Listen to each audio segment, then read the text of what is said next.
Papa Dudut. Lahat tayo ay merong bagay na pinagsisisihan. Yung mga bagay na sana ay hindi na lamang natin ginawa noon upang hindi nagkaroon ng komplikasyon sa ngayon. Minsan naisip ko na sana ay totoong may time machine. Gagamitin ko talaga yon pabalik sa nakaraan upang makipagkita sa batang ako para mabigyan siya ng mag-asawang sampal sa mukha niya at sangkatutak na sermon upang hindi na siya mapariwara pa. Pero imposible naman yon. Kaya nga sa abot ng makakaya ko ay pinapangatawanan ko na lamang ang bunga ng mga desisyon ko noong araw. Bago ko ipagpatuloy ang kwento ng buhay ko ay gusto ko munang magpakilala sa mga kabarangay natin. Itago niyo na lamang po ako sa pangalang Andy. 28 years old, taga Binangonan, Rizal at nagtatrabaho sa isang garment factory. May kinakasama na ako si Lance na sa ngayon ay taong bahay at siyang nag-aalaga sa mga anak namin. 19 pa lamang ako noong nabuntis at 20 anyos naman ang pinanganak ang aming panganay. Sa loob ng 9 na taon naming pagsasama ni Lance ay umabot na sa 5 ang aming mga supling Papa Dudut.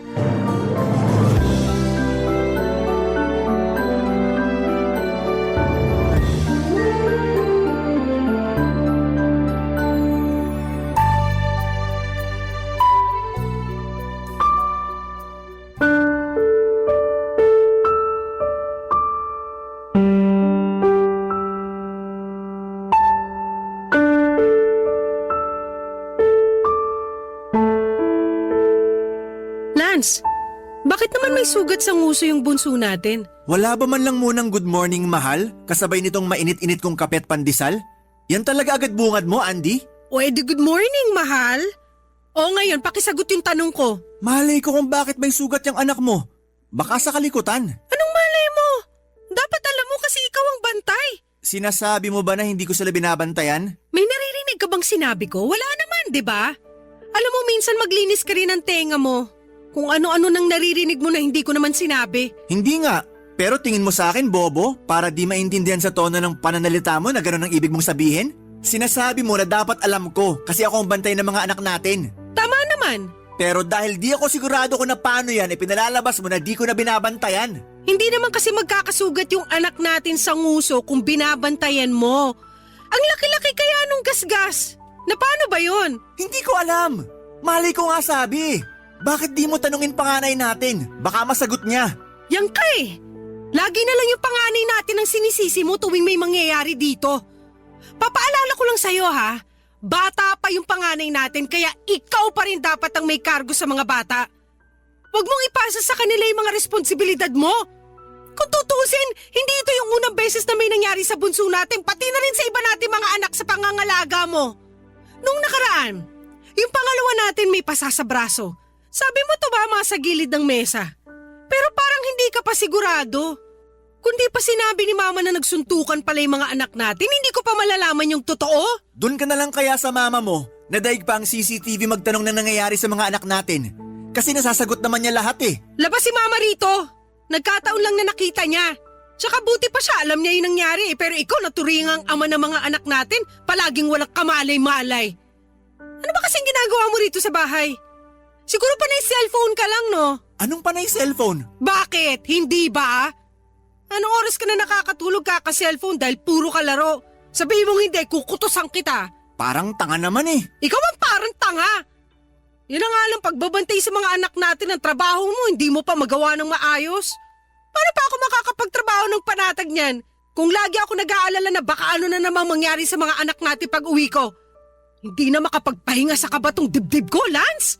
Palagi nilang nininervous ng dahil sa pagiging irresponsable mo? Kung makapagsalita ka naman dyan, akala mo, lagi ko pinababayaan mga anak natin ah. Araw-araw ba silang may sugat at pasa? Hindi naman, di ba? Tsaka mga bata yan.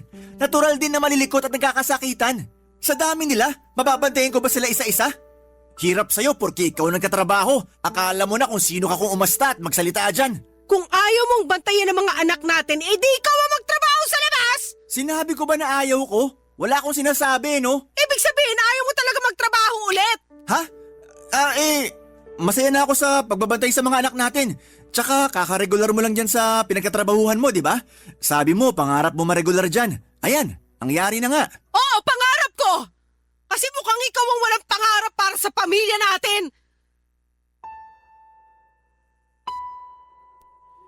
Papa Dudut, hindi na ako nakatungtong ng kolehiyo dahil maaga kaming nagkaanak ni Lance. Maging siya ay high school lang din ang natapos.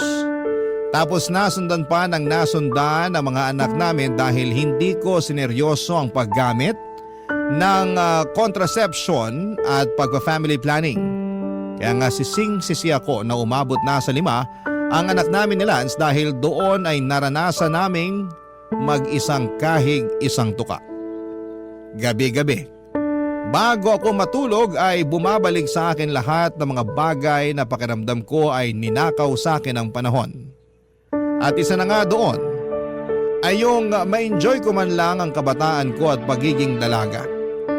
Hindi na kasi nangyari yon noong nabuntis at nagkaanak ako. At mas lalo lang akong nalulugmok sa araw-araw na ginagawa ng Diyos nang dahil sa kinakasama kong mahinang dumiskarte sa buhay. Ewan, pero hindi ko mapigilang magtampo kay Lance kasi mukhang wala siyang pangarap para sa amin ng mga anak niya. At dagdag stress pa sa akin sa tuwing kinukumusta ng mama ko kung kailan siya magkakatrabaho, Papa Dudut.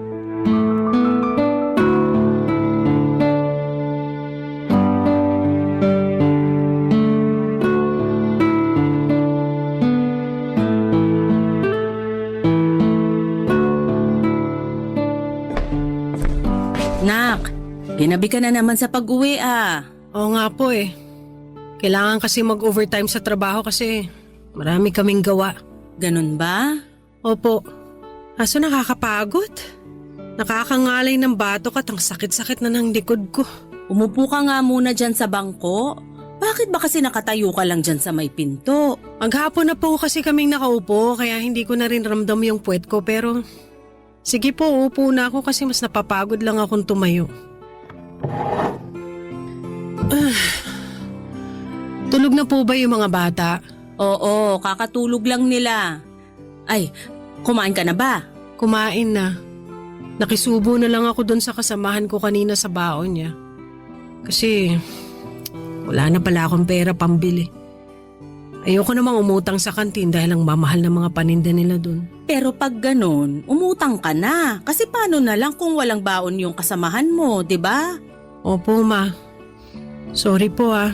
Sorry saan? Sorry kasi alam ko mataas ang pangarap niyo para sa akin kaya gustong-gusto niyo ako makapagtapos ni Papa sa college. Pero hindi na nangyari yun dahil sinuway ko kayo nung nagpabuntis ako ng maaga kay Lance. Tapos hindi ko pa sineryoso yung pagpa-family planning kaya dumami yung anak namin. 27 years old pa lang ako pero losyang na ako. Mas mukha pa nga yata kayong bata kaysa sa akin. Ay, nangyari na yon. Wala na tayong magagawa pa doon. Kung may dapat mang sisihin dito, ang kinakasama mong pulpul mag-isip at mahinang dumiskarte. Huwag naman po kayong ganyan magsalita kay Lance, ma. Paanong hindi ako magsasalita ng ganito? Nakikita ko na wala naman siyang ginagawa rito sa bahay nyo. Ni magbantay sa mga anak nyo hindi pa maayos-ayos. Puro na lang cellphone, feeling binata. Bakit kasi di na lang siya pagtrabahuhin mo? Tapos ikaw na lang dito sa bahay para mag-alaga sa mga bata. Nag-usap na po kami ni Lance tungkol sa bagay na yan. Sinabi niya sa akin na kakaregular ko lang po sa pinagtatrabahuhan ko. Sayang naman kung magre-resign ako. Naisip ko tama naman. Sus, sinabi niya lang yon kasi ayaw niyang siyang magtrabaho sa inyo. Sa bagay, masarap ang buhay niya rito sa bahay niyo eh. Kunwaring nagbabantay sa mga anak pero panay cellphone ang inaatupag. Panay cellphone lang ba talaga ang ginagawa ni Lance rito, ma? Ay naku! Oo, sinasabi ko sa'yo pag alis mo papunta sa trabaho, nakatutok na sa cellphone yan. Habang pinapakain mga anak nyo, bago paliguan, puro cellphone niyang magaling na lalaking yan. Kaya nga laging late yung panganay nyo sa school eh. Pag uwi rito sa bahay, imbis na makipaglaro sa mga anak nyo, cellphone ang inaatupag. Kaya di nyo mabantayan mga bata tapos mamaya mag-aaway na lang at magkakasakitan. Hindi na talaga nagbago si Lance. Sinabi mo pa. Sakit ng ulo yung kinakasama mo, kaya nga dapat siyang nagtatrabaho sa inyo imbis na ikaw. Tingnan natin kung makapag-cellphone pa siya dun sa trabaho niya. Pero yun nga po ang dahilan kaya siya natanggal sa dati niyang pinagtatrabahuhan, di ba? Sobrang paggamit ng cellphone at pag-absent. Tingin ko wala na talaga sa loob ni Lance na magtrabaho. Nabanggit niya sa akin na tinatamad na raw siya. Kaya sabi ko siya na lang mag-alaga sa mga anak namin at ako naman na magtatrabaho sa labas. Pero kahit saang anggulo mo tingnan, mali pa rin yon. May mga babae na po na nagtatrabaho, 2024 na po, hindi na to sinaunang panahon. Alam ko naman yon. Pero pwede lang yon kung responsable sa mga bata at sa bahay yung kinakasama mo. Pero sa nakikita ko, hindi naman kaya dapat siyang maghanap buhay. Ang bata-bata pa niya, malakas pa pero mas pinapairal kasi ang katamaran at pagiging batugan. Akala niya yata hindi marami ang mga anak niyo eh. Kasalanan mo talaga yan eh. Mali ka kasi nang napili. Ay. Papadudot kasama namin sa maliit naming inuupahan ng nanay ko. Lumipat siya sa amin bago mag-pandemic at binenta ang bahay na pinundar nila ni Papa matapos nitong mamatay noong 2018. Katwiran niya ay hindi na raw niya kayang tumira doong mag-isa lalo na bawat sulok ng bahay namin ay may alaala ng yumao kong tatay. Tinanggap ko si Mama sa aming pamilya kasi magulang ko pa rin naman siya. Kung tatanungin ninyo ako kung nahihiya ako kay Mama, oo ang sagot ko. Pakiramdam ko ay binigo ko sila ni Papa sa pangarap nilang makapagtapos ako ng pag-aaral para magkaroon ng magandang trabaho. At kapag naiisip ko ang bagay na yon ay nalulugmok ako dahil sinaktan ko ang damdamin ng mga magulang ko. Alam ko naman na hindi ko na maibabalik ang nakaraan upang maitama ang mga desisyon ko sa buhay pero tanging hiling ko na lamang sa Diyos ay maging mabuti ang kapalaran sa aking pamilya sa kasalukuyan. At papadudot, lagi kaming may mapagkakakitaan nang sa ganoon ay hindi naman kami sumala, lalo na sa pagkain namin sa pang-araw-araw. Barangay Love Stories. Barangay Love Stories. Papadudot, ako lang ang nagtatrabaho sa amin at walang araw na hindi ako nahirapang pagkasyahin ang kinikita ko para sa pagkain namin. Bills at iba pang mga gastusin lalo na kapag nagkakasakit ang mga anak namin ni Lance. Sa totoo lang ay malimit akong umiyak at matulala dahil kulang na kulang talaga ang budget namin sa pang-araw-araw. Tapos ay dagdagan pa ng mga away namin ni Lance na sobrang nagpapasakit sa aking ulo at kalooban. Malapit ko na tuloy pagsisihan na siya ang kinasama ko sa buong buhay ko lalo na at mukhang wala talaga siyang maayos na direksyon para sa amin.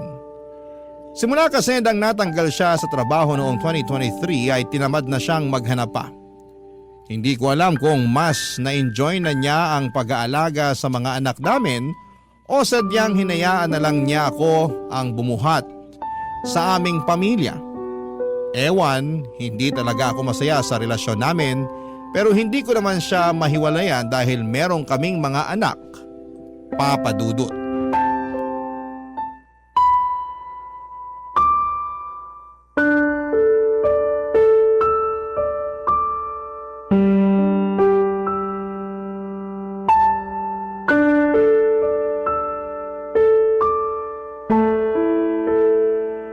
Parang wala na yatang araw na hindi kita nakikitang nakasimangot dyan, nak.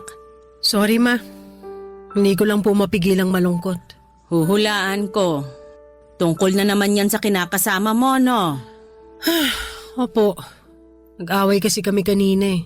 Tungkol saan? Sa mga labahan. Ayaw niya kasi akong tulungan magbanlaw kasi may usapan daw sila ng mga kaibigan niya na magbabasketball. Ngayon na nga lang daw siya makakalabas tapos paglalabahin ko pa raw siya. Ay, talaga naman. Ikaw nga ngayon lang ang day off mo. Tapos maglalaba ka pa ng mga damit nyo? Dapat nga siyang gumawa niyan para may ambag naman siya sa inyong dalawa.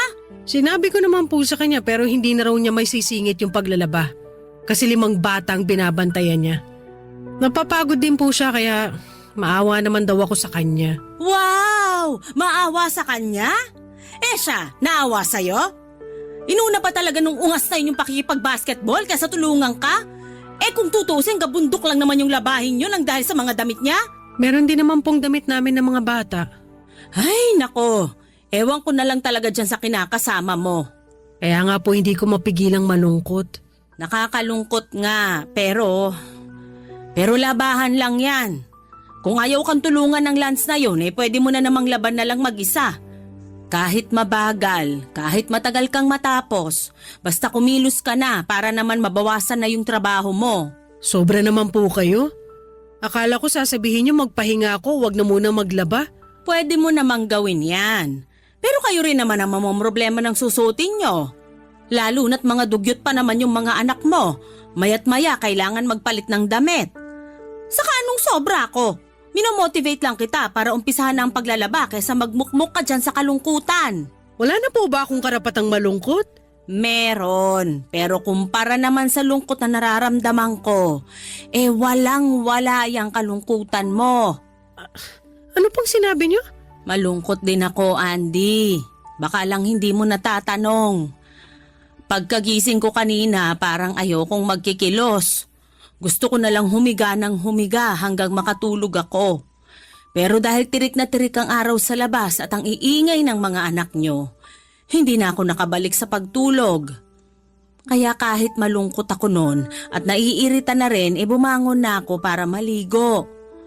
Pero hindi naman naalis ng malamig na tubig yung kalungkutang nararamdaman ko. At kahit na nakapagkape na ako, malungkot pa rin ako. Tapos nakita pa kitang nakasimangot dyan na akala mo'y pinagsakluban ng langit at lupa yung pagmumukha mo. Bakit naman po kayo malungkot? Siyempre, naalala ko papa mo. Iniisip ko kung kamusta na siya o kung iniisip din ba niya tayo. Miss na miss ko na siya, anak. Matagal na pong patay si Papa. Andun na tayo. Pero anong magagawa ko kung pakiramdam ko kahapon lang nangyari? Nahihirapan akong umusad sa buhay kasi alam mo naman na hanggang dikit talaga kami ng papa mo nung nabubuhay pa siya. Ay, nakakainis lang isipin kung bakit kailangan pa niya magkasakit at mamatay ng maaga. Hindi ko na po alam ang sagot dyan, Ma. Kasi kahit na anumang sabihin ko, hindi kayo naniniwala. May sarili kayong paniniwala eh. Totoo naman na unfair ang Diyos kasi kinuha niya sa atin ang papa mo ah. Pero nangyari na yun. At matagal na rin patay si Papa. Sigurado kung nakikita at naririnig niya lang kayo ngayon, hindi niya magugustuhan na nagkakaganyan kayo. Ewan ko. Pero kung totoo ngang nakikita at naririnig niya ako ngayon, sana magpakita siya sa akin. Sabik na akong makita siya at marinig ang boses niya. Imbes na gumaan ang loob ko sa pag-uusap namin yon ni Mama ay mas bumigat pa ang pakiramdam ko, Papa Dudut. Oo, kinumusta nga niya ako pero binaliwala niya pa rin ang nararamdaman ko sa pamamagitan ng pagsingit ng mga pinagdaraanan niya. Para sa mga hindi pa nakakaalam, nag-self-diagnose ang mama ko na meron siyang depression at anxiety mula noong namatay ang papa ko at magpasa hanggang ngayon na hindi pa rin siya nakakausad. Sinubukan ko naman siyang unawain dahil nagluluksa rin naman ako sa pagkamatay ng papa ko pero napilitan na lamang akong umusa dahil sa mga anak namin ni Lance. Para kasing kung isasama ko pa ang pagluluksa kong yon, ay hindi ako makakapag-focus sa trabaho at sa buhay namin ang kinakasama ko kaya pilit ko na lamang sinantabi ang bagay na yon.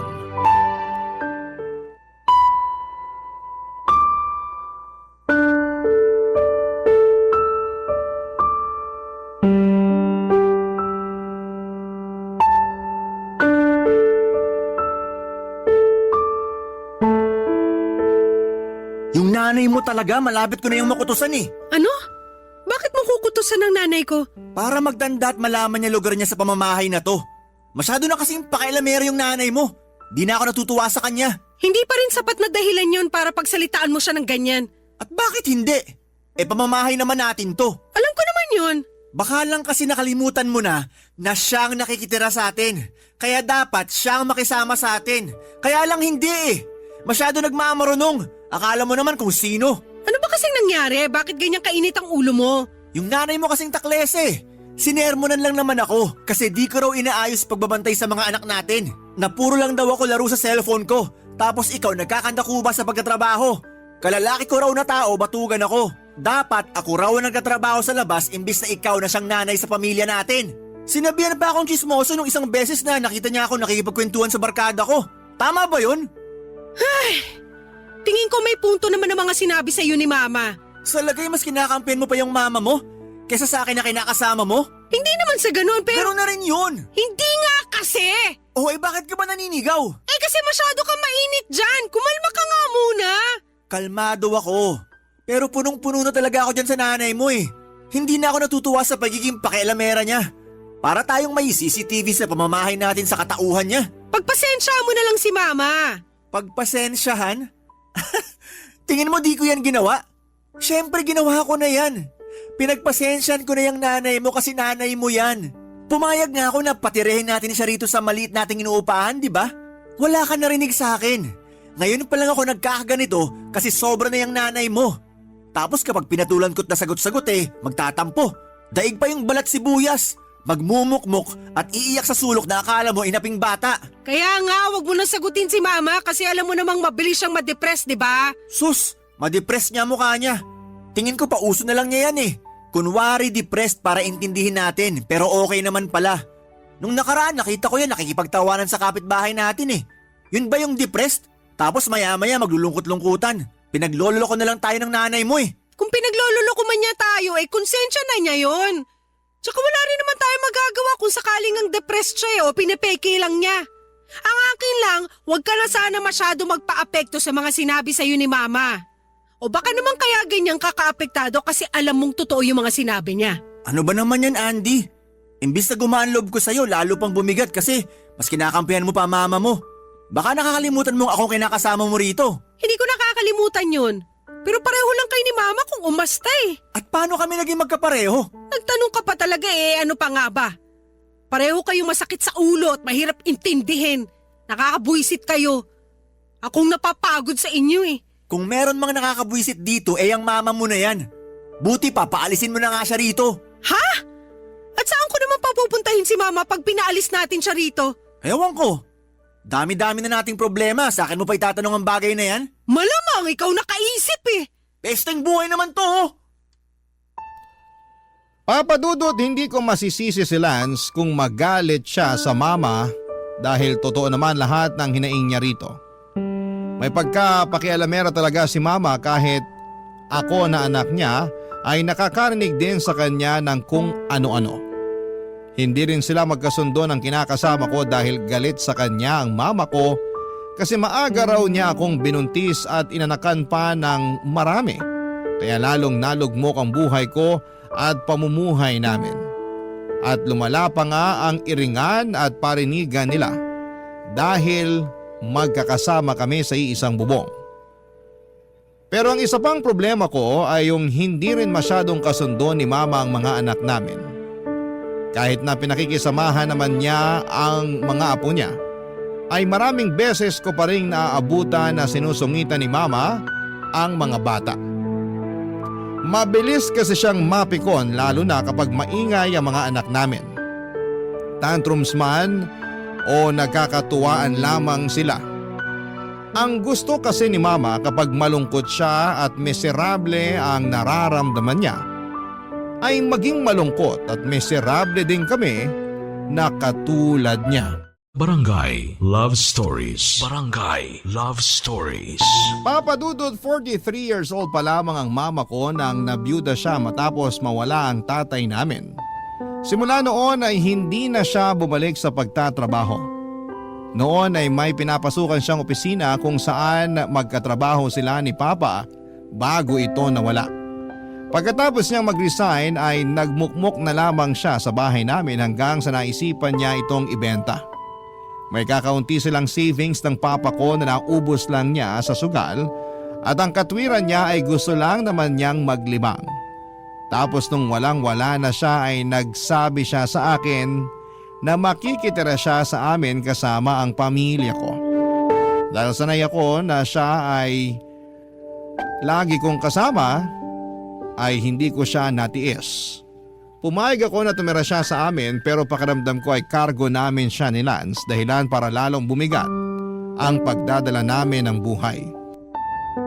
Malakas pa naman si mama pero ayaw na niyang magtrabaho kasi nalulugmok siya sa pagkawala ng papa ko.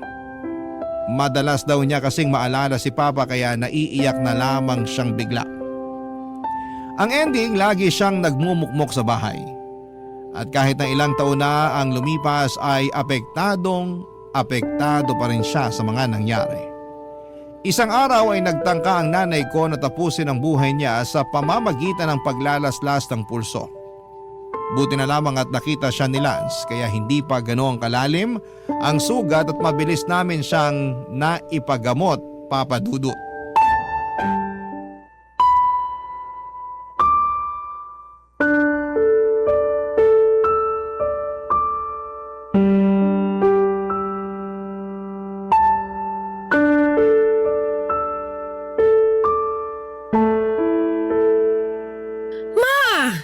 Bakit niyo ginawa yun? Bakit niyo sinaktan ng sarili niyo? Kasi nga gusto ko nang sumunod sa papa mo. Miss na miss ko na siya, anak. Kagabi na panaginipan ko siya. Sabi ko sa kanya hintayin niya ako kasi susundan ko na siya sa kabilang buhay. Kaya lang bigla naman siyang nawala. Hindi ko na siya nakita paggising ko. Panaginip lang yun, hindi yung totoo. Anong hindi totoo? Kitang-kita ko ang papa mo. Tingin ko nababaliw na po kayo. Lance naman? Bakit? Totoo naman eh. Gawain ba ng matinong tao yung maglaslas ng pulso? Hindi, di ba? Ibig sabihin, baliw na yung nanay mo. Hindi ako baliw. Ikaw nga batugan eh. Pabuhat ka ng pabuhat sa anak ko, kalalaki mong tao. Ay, talaga naman. May masabi lang talaga kayo sa akin eh. Totoo naman lahat ng sinabi ko ah. Bakit, nasasaktan ka? Ay, sus, kawawa ka naman. Papatulan na talaga kitang matandang baliw ka. Hindi ako baliw. Pwede ba tumigil na nga kayo? Huwag akong patigilin mo kundi ang nanay mo. Wala naman akong ginagawa rito ah. Yung batugan mong kinakasama ang unang nagsabi na baliw ako. Totoo naman eh. Sinabi na ngang hindi ako baliw. Tumigil na nga kayo! Lance, please, wag mo na sagutin si Mama. At ikaw naman, Ma, please, umayos kayo. Maayos ako ah. Sino may sabing hindi? Kung maayos kayo, sana naisip nyo na mapapagastos lang tayo kung napuruhan yung sarili nyo.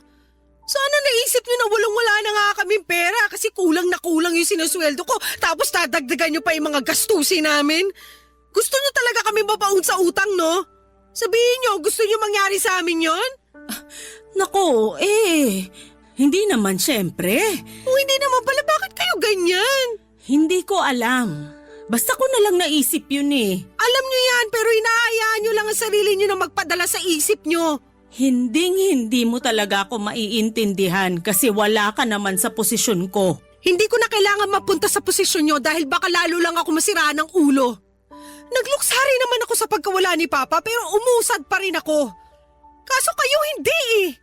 Napag-iwanan na kayo kaya apektado na yung buhay nyo. Tapos dinadamay nyo pa kami, may sarili naman kaming problema ng pamilya ko. Ma, please!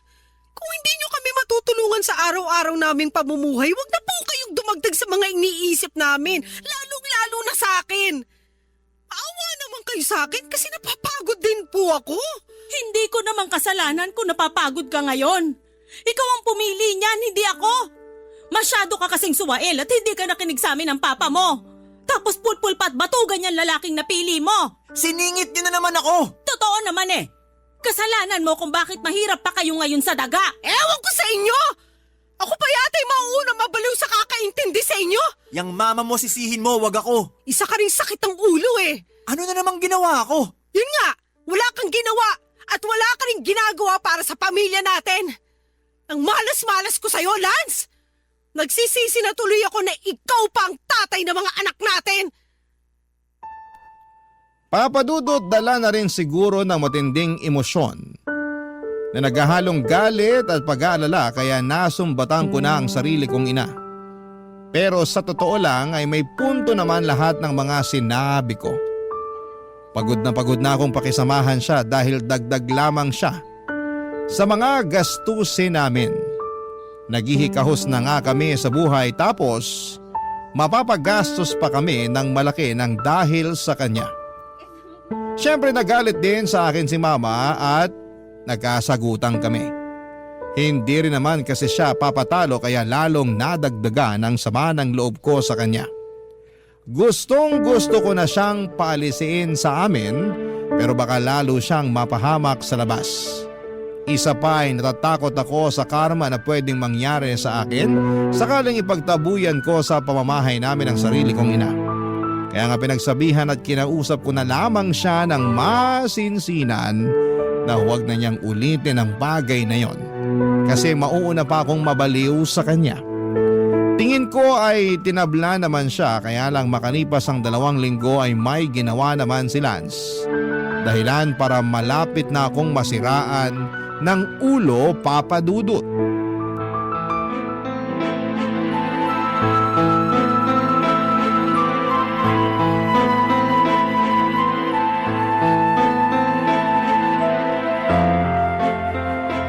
Lance, ano to? Anong ano yan? Teka, bakit mo hawak cellphone ko? Bakit? Masama bang hawakan ko cellphone mo? Hindi, pero... Uy, patay mali siya. Sige, tanong ko, sagot ko. Ano to mga pinaglalike mo na picture ng mga sexy na babae online? Tapos nagko-comment ka pa talaga na parang akala mo wala kang ka-live-in at 5 anak, ha? Wala lang yan. Anong wala? Tingin mo ba sa akin tanga? Para maniwala na wala lang to? Wala nga lang talaga yan. Hindi ako bulag. Hindi ko naman sinabing bulag ka. Ang akin lang, huwag ka masyadong malisyosa. Ako pa talaga ang malisyosa. Nakakabastos naman talaga mga pinagko-comment mo rito. Gusto mo basahin ko? Para malaman mo na nakakaloko ka? Ano, basahin ko? Ha? Wag na. Tsaka akin na nga yung cellphone ko. Masyado kang pakialamere. Wow! Ako pa talagang pakailamera! Akin na sabi yung cellphone ko, Andy. Ayoko nga! Ako naman bumili nito, di ba? Kaya akin to at gagawin ko kung ano gusto kong gawin dito. Anong gagawin mo dyan? Hoy! Ano pa nga ba? Di ba basagin? Wag na wag mong gagawin yan. Huli ka na kasi sinagad mo ng pasensya ko. Kaya dapat sa cellphone na to sinisira! Hoy, tama na! Yan! Yan ang dapat sa cellphone na yan! Apakan ng gammadurog! Basag na yung cellphone ko. Tama na! Wow, talaga naman! Nakuha mo pang iyakan yan, ha? Malamang! Cellphone ko yan eh! Cellphone mo nga, pero ako naman ang bumili. Kung makapagsalita ka, akala mo kung sino ka ha? At bakit? Hindi ba? Kasi ipapaalala ko lang sa'yo na ako lang naman na nagtatrabaho at kumikita ng pera sa pamamahay na to. Ako ang bumibili ng pagkain natin, nagbabayad ng bills at kung ano-ano pang gastusin natin. May ambag din naman ako, di ba? May ambag ka? Ano? Anong ambag mo? Yung pagbabantay mo sa mga anak natin? Hindi mo nga inaayos dahil panay ka cellphone? O ngayon, wala niyang pesting cellphone na yan. Siguro naman matututukan mo na yung mga anak natin, di ba? Inaalagaan ko naman ang mabuti mga anak natin. Masyado ko lang nagpapaniwala sa mga sinasabi sa'yo ng mama mong baliw. Huwag mo nang idamay si mama rito dahil lalo lang sumasakit ang ulo ko. Alam mo, Lance, wag mo talaga akong lolokohin at ipagpapalit sa iba. Dahil napakakapal naman ang mukha mo pag ginawa mo yun. Wala ka na ngang trabaho tapos mambababae ka pa? Aba, kung ganun lang din ang gagawin mo, mabuti pang lumayas ka na sa pamamahay natin. Ha? Saan naman ako pupunta kung palalayasin mo ko? Hindi ko alam. Bahala ka sa buhay mo. Kaya nga umayos ka kasi sinasabi ko talaga sa'yo. Hindi ako magdadalawang isip na paalisin kang lintik ka. Wala namang ganyanan, mahal. Alam mo namang hindi ko magagawa sa'yo yun eh. Hindi ako mambababae. Siguraduhin mo lang talaga kasi may kalalagyan ka sa akin. Oo naman. Sigurado ako. Buti na yung nagkakaintindihan tayo dahil ayoko namang umabot tayo sa puntong hayaan ko na lang na mawalan ng tatay ang mga anak natin. Kesa naman sumakit lang lalong ulo ko sa'yo. Kaya ayusin mo kasi pagod na ako. Maawa naman kayo sa akin ni Mama. Ang hirap niyong dalin eh. Kaunti na lang talaga. Malapit na akong maglakad ng hubot-hubad sa kalsada kasi nasisiraan na ako ng ulo ng dahil sa inyo. Papa Dudut, hindi ko alam kung tinablan si Lance sa mga sinabi ko pero nakita ko namang nagbago ang reaksyon ng mukha niya. Tapos ay naging malumanay ang boses niya at kasunod noon ang walang humpay niyang panunuyo sa akin. Kahit papaano ay humupa na ang galit ko pero masama pa rin ang loob ko sa kinakasama ko at hindi ko nga siya pinansin noon, sa halip ay nakipaglaro ako sa mga anak namin. Pero hindi nagtagal ay nagkabati rin naman kami. Hindi ko na talaga alam ang gagawin ko. Malapit na akong mabaliw ng dahil sa pamilya ko. Hirap na ako magtrabaho dahil hindi ako nakakapag-focus. Pakiramdam ko ay para akong punong kahoy na mabubuwal anumang sandali.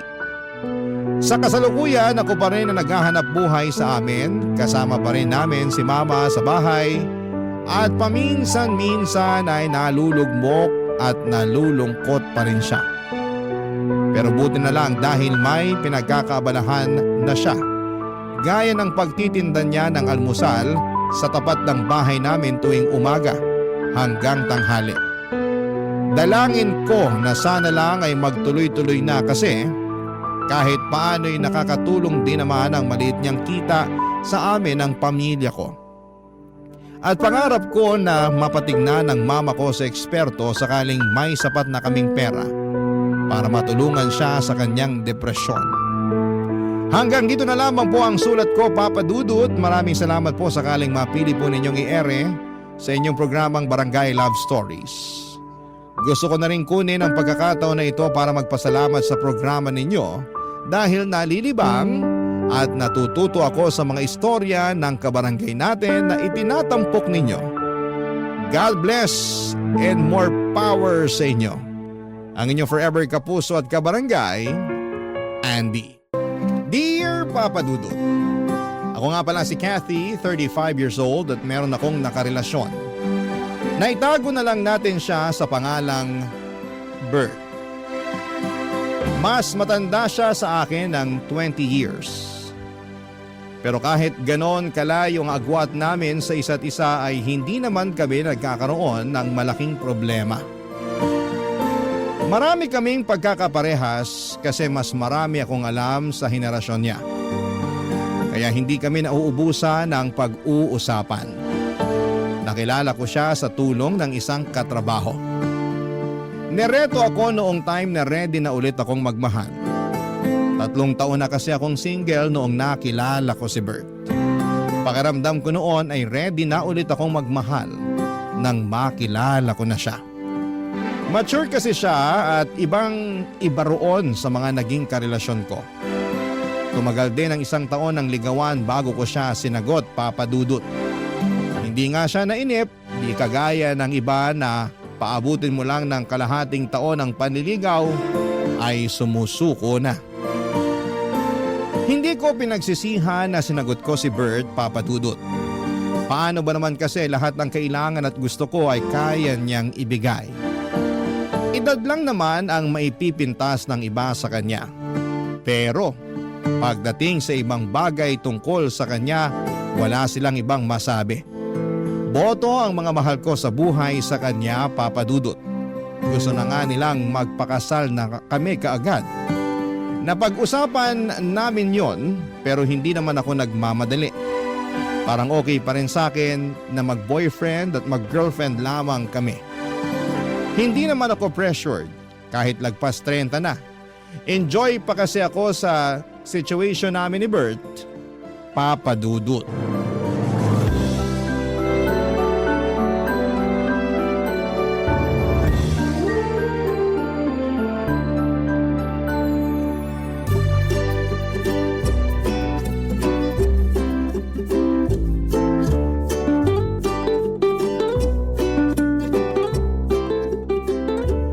Saan tayo sa day off ko? Ikaw ba? Gusto mo mag-out of town? Huwag muna, naghihingalo pa ang wallet ko eh. Ako naman ang gagastos. Ay naku, ayoko masanay sa ganyan ha. Baka mamaya isipin ng ibang tao pineperahan lang kita. Alam ko namang hindi mo ako pineperahan. Gusto ko lang din na nakakapag-provide ako sa'yo. Nakakakilig naman yan. Alam mo, yan pa naman yung hanap ng mga babae. Good provider. Sana all na lang talagang sasabihin ng ibang tao sa atin. So, pahig ka na sa out of town? Siguro wag nga muna. Nakakatamad din kasing bumiyahe. Ano palang gusto mong gawin natin? Siguro ayos na sa akin yung lambingan habang nanonood ng TV sa kondo ko. Baka sitahin mo na naman ako kapag nakatulugan kong panonood ng TV. Naku, sanay na ako sa'yo, no? Bawasan mo kasi yung rice at saka salt intake mo para hindi ka kagad antukin. Wala na sa kinakain ko yan. Nasa edad ko na talaga. Pagkakapihin na lang kita ng 1 litro para siguradong walang tulugan. Kawawa naman ang puso ko niyan. Alam mo naman na mahina na ang puso ko dahil sa edad ko. Alam mo, lagi mo nalang nirarason ang edad mo, ha? Sinasabi ko lang ang totoo. Kailangan ko rin mag-ingat. Kailangan mo talagang mag-ingat dahil dapat mahaba pa ang panahon na magkasama tayo. Ayoko mabiyuda ng maaga, ha? Kaya nga, healthy living na ako para sa'yo eh. Ikaw kaya ang inspirasyon ko kaya gusto ko magpabata ulit. Hindi mo na kailangan magpabata. Mahal ko na ang matandang version mo. Aray, sinampal na naman ako ng realidad. Alam mo, kahit may senior citizen ID ka na, tanggap at mahal pa rin kita. Basta kahit sino ka pa. Kahit sino ako? Kahit ano pa ang nakaraan ko? Past is past, sabi nga nila, di ba? Speaking of past, Uy, kinakabahan naman ako dyan. Huwag mo sabihing may asawa ka pa pala, ha? yan naman ang wala. Alam mo namang matagal na kaming anal ng dati kong asawa, hindi ba? O so ano nga yung past na sinasabi mo? Tungkol sa anak ko. Ha? May anak ka na? Oo, Joy ang pangalan niya. Nag-iisa lang. Anak ko sa una. Eh bakit ngayon mo lang sinabi sa akin? Baka kasi busted din mo kapag nalaman mong may anak na ako eh. Ang babaw naman ang tingin mo sa akin. Tanggap ko naman kung una pa lang sinabi mo nang may anak ka na. Wala na rin naman ako magagawa kasi nabuo na yung batang yun bago pa ako dumating sa buhay mo. Hindi na siya bata. Ilang taon na? 30 years old na siya. Wow, mas matanda lang ako ng 5 taon. Oo, pero minsan isip bata yun kaya parang na rin siya mas bata sa'yo ng 20 years. Ano ba to? Halos magka-batch na kami ng anak mo Hindi naman mahalaga ang edad, hindi ba? Baka kasi dahil hindi nagkakalayo ang edad namin, alam mo na, ayawan niya ako. Open-minded si Joy. Hindi problema sa kanya ang edad mo. Nakwento na kita sa kanya noon pa man. Hindi mo siya kumontra. Sa katunayan, gusto ko nga niyang makilala. Kinabigla ko talaga yung pag-amin sa akin ni Bert na may anak na siya na halos kaedad ko na. Napansin niyang hindi ako komportable noon kaya inassure niya na magiging okay ang una naming pagkikita ng anak niyang si Joy. Nagpakwento na ako sa kanya tungkol sa ugali ni Joy, Papa Dudut. Sinabi niyang liberated ang anak niya, bukas ang isipan nito sa maraming bagay. Kung ano raw ang magpapasaya kay Bert, ay sosuportahan daw yon ni Joy. Papa's girl daw kasi si Joy.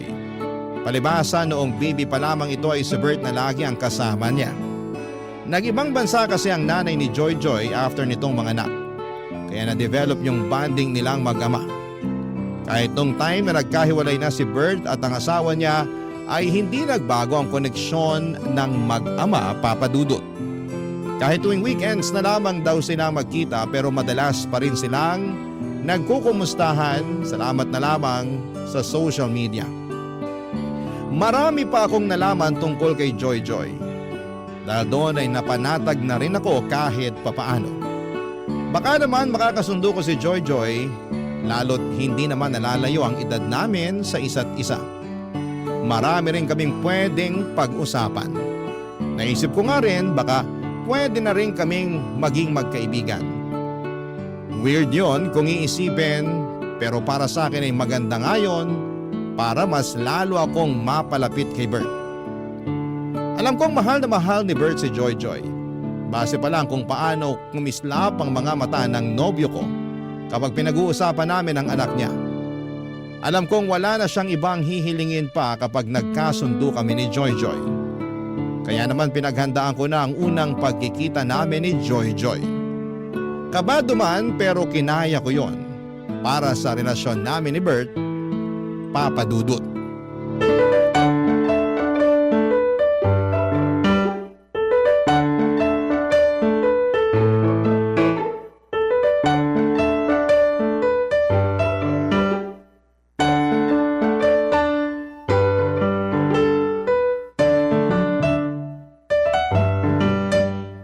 Joy, ito pala ang tita Kati mo. Pwede bang Kathy na lang ang itawag ko sa'yo? Kasi naman 5 years lang ang agwat natin sa isa't isa eh. Ay, mas gusto ko nga yan. Aba, una pala nagkasundo na kayong dalawa. Mukha naman kasing madaling pakisamahan tong si Kathy eh. Saka mukhang marami kaming mapagkakasunduan. Ramdam ko rin eh. Parang may lukso ng dugo ako sa'yo. Ay, nanay lang? Char! Huwag mong sobra ng biro mo, Joy. Baka mabigla naman to si Kathy. Ay hindi! Maganda nga una pa lang nilalapag na niya sa akin yung totoong ugali niya eh. Para wala nang gulatan.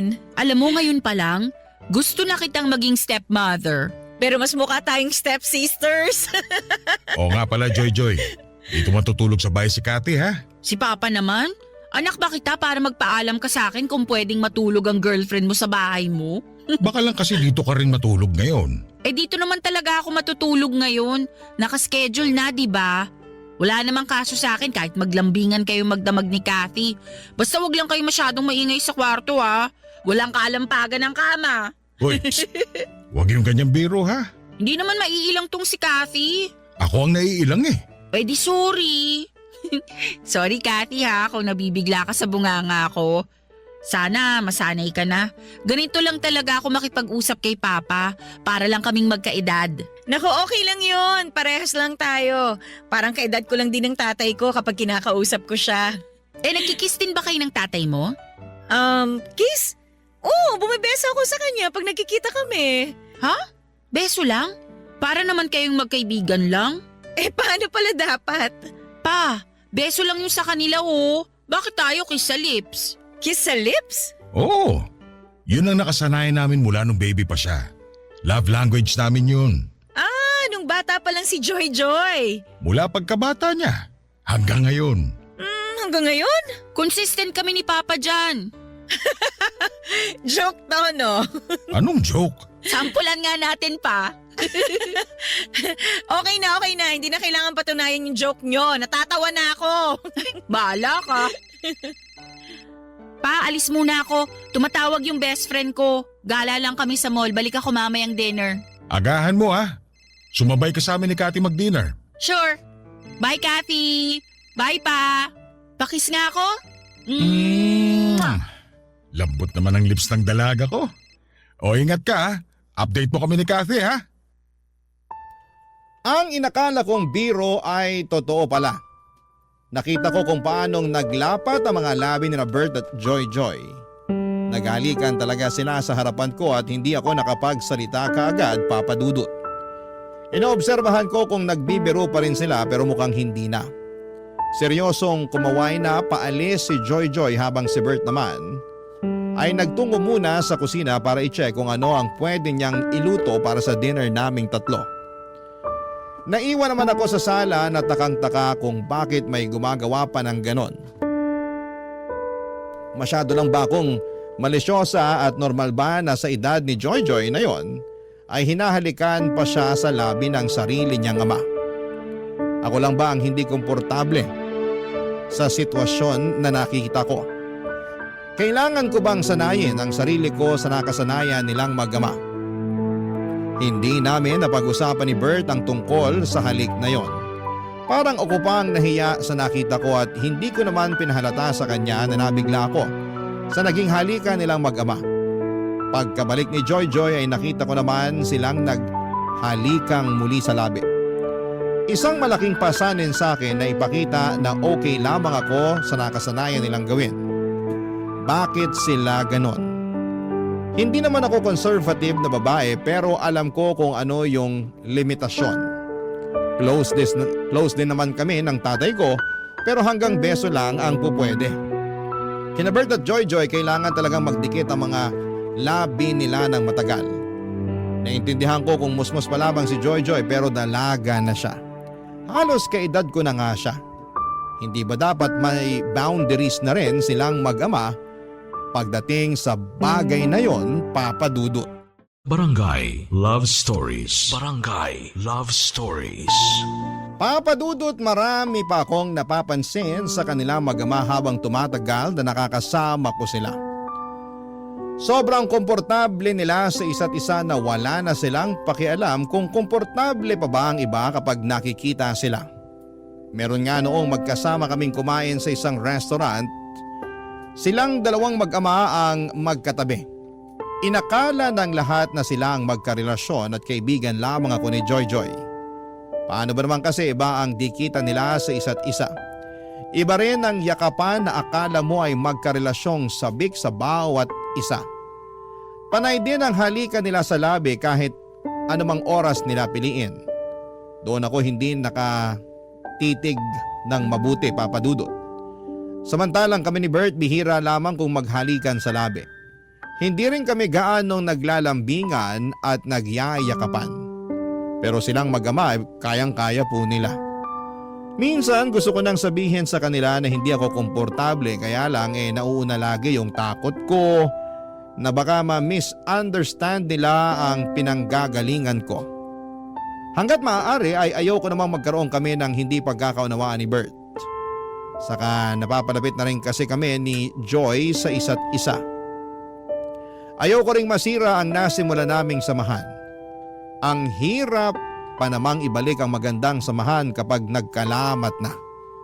Kaya pinilit kong itikom ang labi ko para lamang masigurado na hindi ako ang magiging dahilan para lumayo ang loob nila sa akin.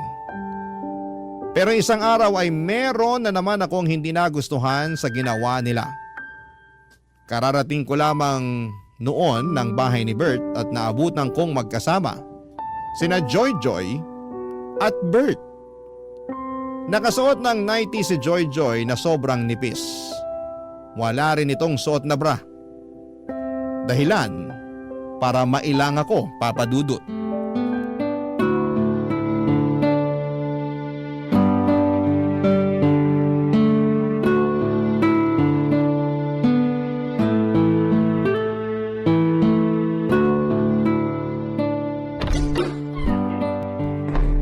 Bert? Kathy, late ka na dumating ha. Sorry na traffic kasi ako eh. Kanina ka pa namin hinihintay, Kathy. May nirekomenda kasi akong movie kay Papa. Tara, panoorin na natin. Okay, sige. Joy Joy?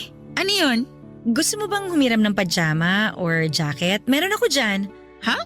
Para saan? Naka-nighties ka kasi tsaka wala ka pa yatang bra. Ganyan talaga manamit yan kapag dito sa bahay natutulog. Lagi kasi siyang naiinitan. Masanay ka ng ganitong suot ko, Kathy. Saka ayokong nagbabra kasi masakit sa likuran. Kailangan din naman kasing ipahinga yung dibdib niya sa bra. Hayaan mo na siya. Okay. Kala ko kasi wala siyang magamit na ibang damit. Hindi nga rin ako nakapanty eh. Seryoso ka ba dyan? Yan ang payo ko sa kanya. May nabasa kasi ako na dapat hindi palagi nagpapante ang babae. Dahil? Nakalimutan ko na eh. Magpalit ka na ng pambahay para makanood na tayo rito. Dali. Joy Joy, sure ka bang ayaw mong humiram ng ibang damit sa akin? Hindi nga, okay lang ako. May problema ka ba sa damit ko? Baka lang kasi kabagin ka. Baka hindi ka komportable. Ito na ang pinaka-komportableng damit ko. Kung pwede nga lang tong gamitin sa mall eh. Baka pinangrampa ko na talaga. Huwag ka na mag-alala sa Sote Joy Joy. Asikasuhin mo na lang ang sarili mo para makanood na tayo. True. Saka Kathy, okay lang ba kung kami ni Papa ang magtabi habang nanunood? Kasi maingay kami pag nanunood eh. Baka maistorbo ka. Ayos lang naman. Madikit lang kasi itong si Joy Joy sa akin kapag nanonood ng TV. Lalo kapag sa sinihan at horror pa ang pinapanood. Naku, iba ang dikit nito sa akin. Kumakandong pa nga ako kay Papa kasi lagi ako natatakot eh. Kumakandong? Nakasanayan na naming dalawa yun. Kumakandong siya sa akin lalo kapag nangangalay na yung likuran niya. Lagi kasi sumasakit ang likod nitong dalaga ko eh. Kumakandong kahit ganyan ang suot niya? Oo, wala namang masama. Nakadamit naman si Papa ng maayos. Pero ikaw… Alam mo ikaw, mukhang may problema ka sa suot ko. Huwag mo na nga akong plastikin, sabihin mo na. Medyo nabigla lang kasi ako. Hindi kasi ako sanay makakita nung, alam mo na, nung babaeng naka-nighties. Medyo conservative kasi ako eh. Ikaw? Conservative? Hindi ka naman ganun eh. Ganun ako, no? Baka hindi lang halata. O sige na nga, naniniwala na ako. Papa? Ano yun anak? Sumasakit na naman yung likod ko. Kakandong ka na? Opo, please.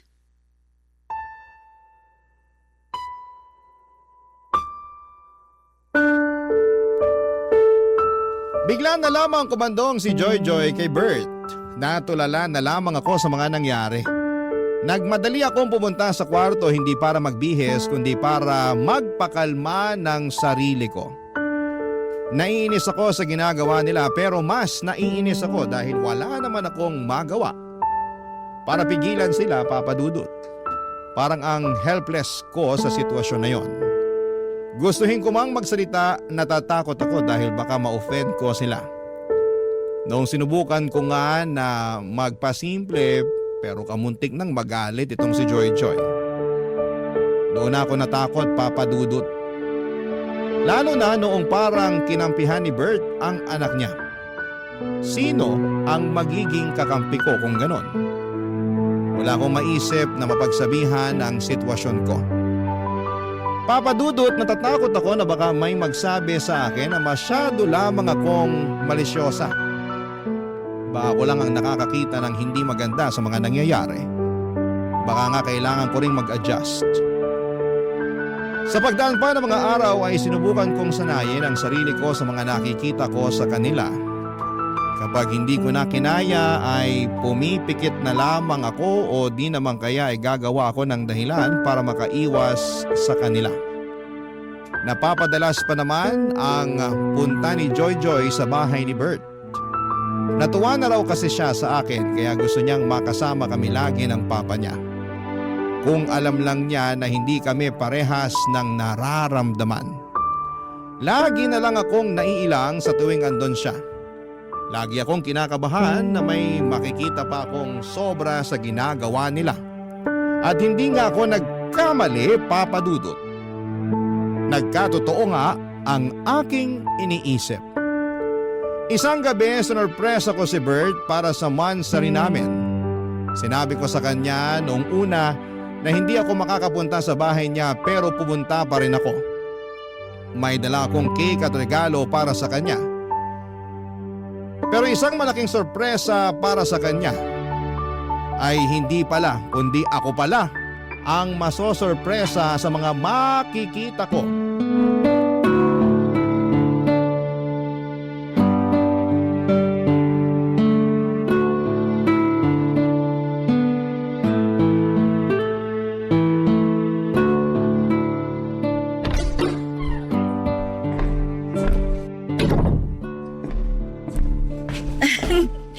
Happy Monthsary! Kathy, akala ko hindi ka pupunta. Gusto kitang sorpresahin eh. Happy Monthsary! Ikaw talaga. Sana nagsabi ka. Di hindi na yung surprise. Bumili pala ako ng cake at saka… Kathy! Sabi ni Papa hindi ka raw pupunta rito sa bahay. Kasi bala ko lang naman siyang sorpresahin kaya nagpanggap akong hindi pupunta. Mukha namang na-surprise si Papa, maski na ako. Kahit ako na sorpresa sa'yo eh. Bakit ka naman na-sorpresa? Palagi naman akong andito sa bahay ni Papa. Nasurpresa ako sa suot mo. Ha? May mali ba sa suot ko? Wala namang problema. Nakapanty at bra lang kasi siya. Sabi ko naman sa'yo, mabilis mainitan at pagpawisan to si Joy Joy. May aircon naman, di ba? Hindi effective yan sa akin. Di ba, Papa? Kahit combo pa ng electric fan at aircon, may initan pa rin niyang si Joy Joy. Tingnan mo sa susunod para maniwala ka. Buti nga naabutan mo pa akong nakabra ngayon eh. Madalas kasi. Hindi siya nagbabra? Ba't pa ba ako nagtaka? Uy, may dala kang cake! Ano flavor to, Kathy? Mocha. Uy, paborito ko to. Pa, subuan mo ko ha. Sige, ikaw pa ba? Kuha ka na rin ng platito at pangiwa. Teka, punta na ako ng kusina. Bert, kailangan nating mag-usap. Para saan? Kain muna tayo. Hindi na ako kakain. Sa inyo na lang ni Joy Joy ang cake na to. May problema ba? Hindi ba halata? Ano bang problema? Kayo ng anak mo. Hindi mo ba nakikita kung gaano kasagwa yung mga ginagawa nyo? Anong masagwa? Excited na akong lantakan tong cake. Papa, kandungin mo ko please. Masakit na naman tong likod ko eh. Teka lang muna, Joy Joy ha. Nag-uusap pa kami ni Kathy. Wala na tayong dapat pag-usapan. Pakinggan nyo kung paano kayo mag-usap ng anak mo para maintindihan mo kung bakit ako ganito. Teka, ano bang nangyayari? Pumunta lang ako ng kusina tas nag-aaway na kayo bigla? Ikaw, Joy Joy, kasali ka sa problema. Bakit ba kasi ganyan ka manamit sa tuwing nandito ka sa bahay ng papa mo? Kasi bahay naman to ni Papa ko at isusuot ko kung anong gusto ko. Dalaga ka na! 30 ka na! Ilugar mo naman ang pananamit mo. Hindi pwedeng naka-brat panty ka lang tapos kakandong ka sa tatay mo. Ano yun? Tapos lagi kayo naghahalikan sa labi? Malisyosa lang ba ako o mali na yung ginagawa nyo? Malisyosa ka lang. Walang mali sa ginagawa namin ng anak ko. Ito na ang nakasanayan namin bago ka pa dumating. Huwag naman sanang marumi ang isip mo, Kathy. Gusto pa naman kita para kay Papa. Thank you na lang, pero hindi ko na kaya tong ginagawa nyo.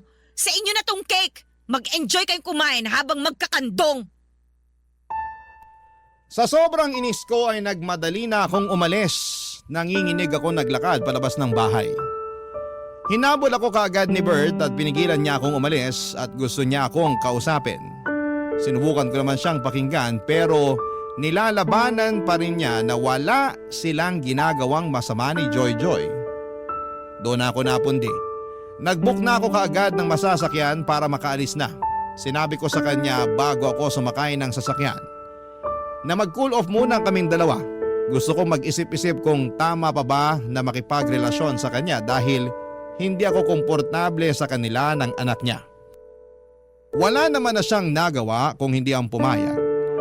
Hinayaan na rin niya akong makaalis. Sa loob ng sasakyan ay doon ko ipinagpatuloy ang pag-iyak.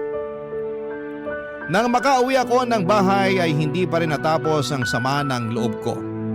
Nagkulong ako sa kwarto para umiyak ng umiyak.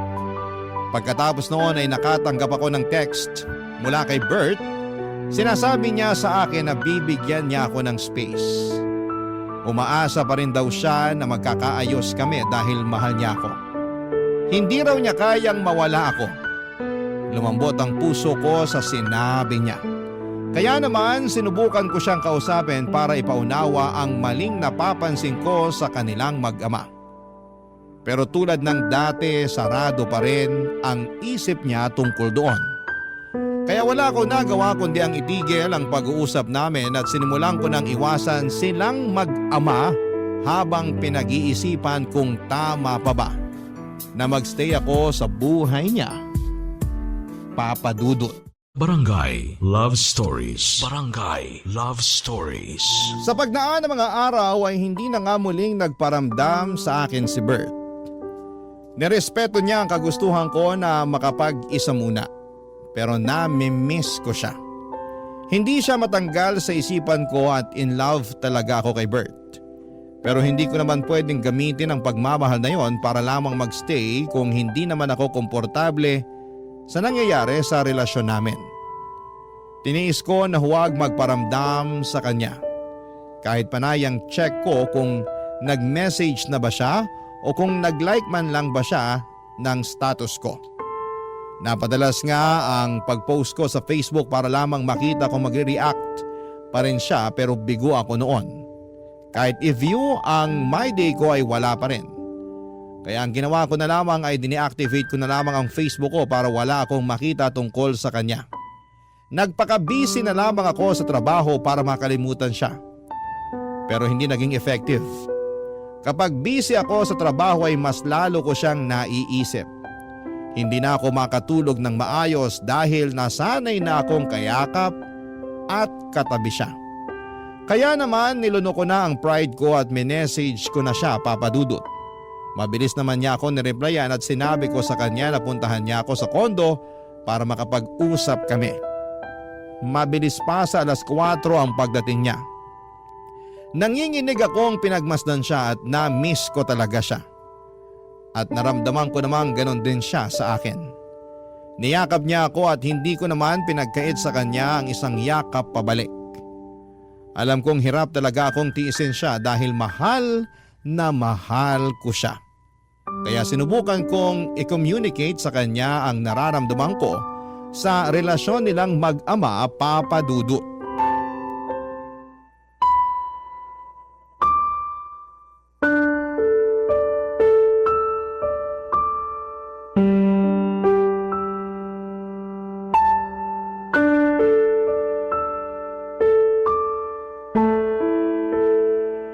Namiss talaga kita. Mabutit naisipan mo nang makipag-usap sa akin. Namiss mo ba ako? Namiss kita, pero Pwede kayang wag na tayong mag-away. Okay na sana to. hindi na tayo mag-aaway basta mapag-usapan lang natin yung tungkol sa inyo ni Joy Joy. Baka mas lalo lang tayong magkagulo eh. Pwede bang kalimutan na lang natin yun? Hindi ko pwedeng kalimutan yon. Sana pala, hindi mo na lang ako pinapunta rito. Kung hindi ka pa pala okay tungkol doon. Kaya nga kita pinapunta dito para maging okay na tayo. Kailangan lang nating pag-usapang dalawa yon para matapos na. Masyado lang kasing marumi ang isip mo. Hindi marumi ang isip ko. Kahit sinong iharap mo, ganun din ang mararamdaman. Nakakailang. Hindi komportabling tingnan. Ganun lang kami ng anak ko. Kasalanan ba namin kung close kami? Masyado kayong close. Wala namang masama ron. Anong gusto mo? Maging cold at pabaya akong ama sa kanya tulad ng iba? Hindi mo kasi maintindihan yung sinasabi ko eh. Sobra kayang laswa yung nakikita ko sa inyong dalawa. Naghahalikan kayo sa labi. Hindi lang tuwing aalis siya o darating ha. Basta kapag masaya kayo o kahit walang ginagawa, bigla na lang kayong maghahalikan. Para kayong magkarelasyon eh. Halik ng isang ama lang yun. Pwede naman sa pisngi na lang o kaya naman sa noo. Kathy naman. Huwag mo rin akong simulan sa pagsusot niya ng brat panty sa bahay mo habang nakakandong sayo. Minsan nga naka-nighties lang eh. Sige, sa susunod sasabihan ko siya na sa tuwing pupunta siya sa bahay ko, huwag siyang kakandong sa akin. Ugaliin niyo na maglagay ng limitasyon sa pagiging close niyo. Sobra ka naman, Kathy. Anak ko yun eh. Nasanay na kami sa ganun. At wala naman kaming nasasaktang ibang tao sa ginagawa namin. Anong tawag mo sa akin? Hindi man ako nasasaktan sa ginagawa niyo pero naiilang talaga ako eh. Hindi ko alam kung bakit hindi mo yun makita. Kasi wala naman ako nakikitang masama. Baka nga nagsiselos ka lang kasi sobrang close kami ni Joy Joy. Baka pakiramdam mo, nawawalan na ako ng oras sa'yo. Ha?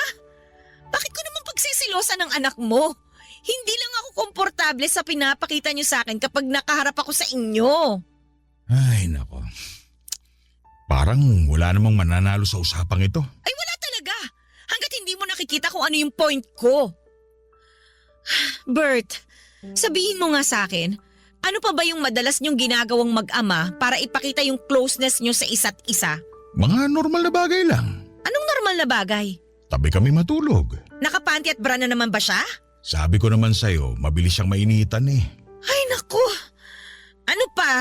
Ayoko na magsabi, baka magalit ka na naman. Eh mas magagalit ako kapag hindi ka nagsabi. Ay, sabay kaming maligo. Nang nakahubad kayong pareho?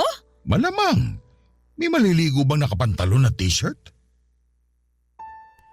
Papadudot na irita ako sa pamimiloso po ni Bert. Pero wala nang mas nakapagpairita sa akin nang malaman ko kung ano pa ang ginagawa nilang dalawa.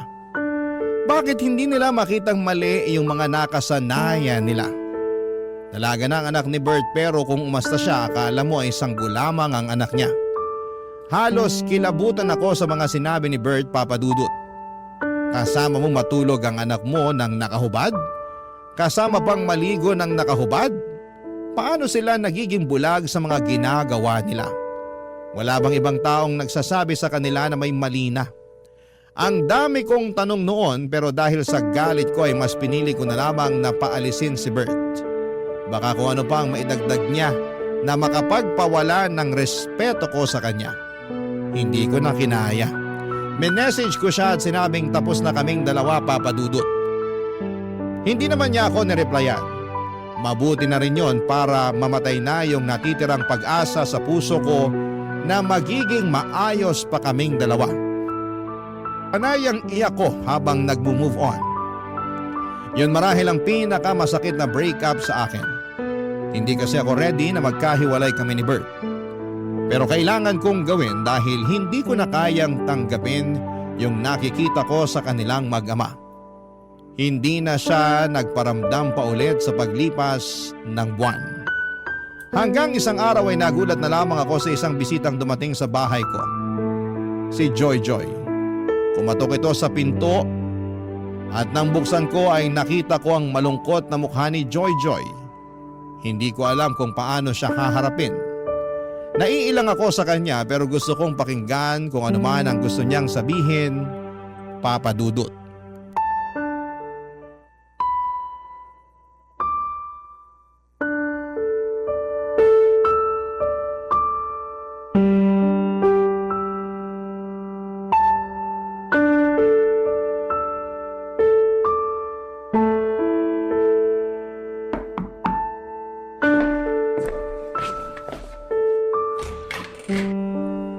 ginagawa mo dito? Makikipag-usap sana sa'yo. Pasok ka. Inutusan ka ba ng papa mo na pumunta dito? Hindi, nagkusa ako. Tungkol saan naman ang pag-uusapan natin? Alam mo na kung ano. Hindi naman na kailangan. Hiwalay na kami ng tatay mo eh. Wala na ring sense para pag-usapan pa yon. Alam kong mahal niyo pa ang isa't isa. Lalo na si Papa. Kung alam mo lang kung gaano kalungkot si Papa ngayon. Kasalanan naman niya.